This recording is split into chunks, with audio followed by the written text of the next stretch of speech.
তো ইনশাআল্লাহ। এরপর যা প্রশ্ন করবেন আসিফ শেখ, আপনি প্রশ্ন করুন।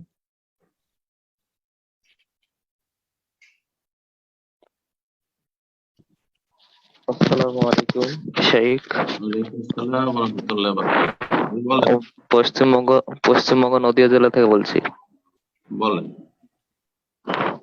আমার প্রশ্নটি হলো আমাদের 5ই সেপ্টেম্বর সামনে আসছে মাস, তো সেই 5ই সেপ্টেম্বরের দিন দিবস মতন পালন করে থাকে, এবং আমি যে টিউশনে পড়ি প্রাইভেটে, সেখানে আমাদের শিক্ষককে কিছু দেওয়ার সব নিয়াত করছে ছাত্ররা।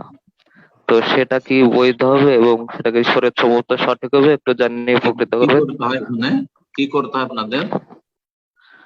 শিক্ষককে কিছু দেবে, জামা হোক, একটু 5ই সেপ্টেম্বর শিক্ষক দেবে, দিবস, এরকম। হ্যাঁ গিফট দেবে, গিফট।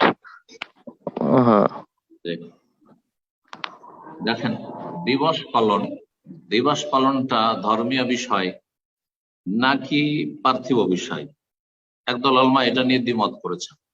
যদি ধর্মীয় বিষয় তাহলে জায়েজ নয়, বেদাত, কিন্তু শিরক বলবেন না, বেদাত। আর যারা বলছেন এটা পার্থিব বিষয়ে যেমন দুনিয়ার কাজকর্ম করছি ওই রকম, তাহলে অনেকে বলেছেন যে অসুবিধা নেই।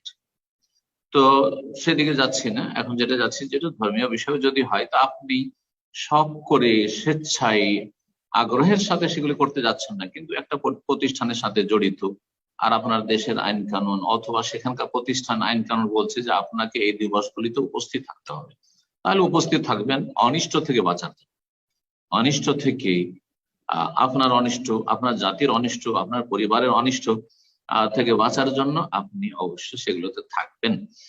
আর তারপরে যতটা আপনার করলে চলে ততটাই করবেন, তার বেশি করতে যাবেন না আগে বেড়ে বেড়ে। আর তারপরে যেটা বলবো সেটা হচ্ছে যে সেখানে আপনাকে গিফট যদি দেওয়া হয় কোনো অসুবিধা নেই, নেবেন। যদি আপনাকে হাদিয়া দেওয়া হয় আপনি গ্রহণ করবেন, ইনশাআল্লাহ কোনো অসুবিধা নেই। জি, আল্লাহু আ'লাম। ومن أحسن قولا ممن دعا إلى الله وعمل صالحا وقال إنني من المسلمين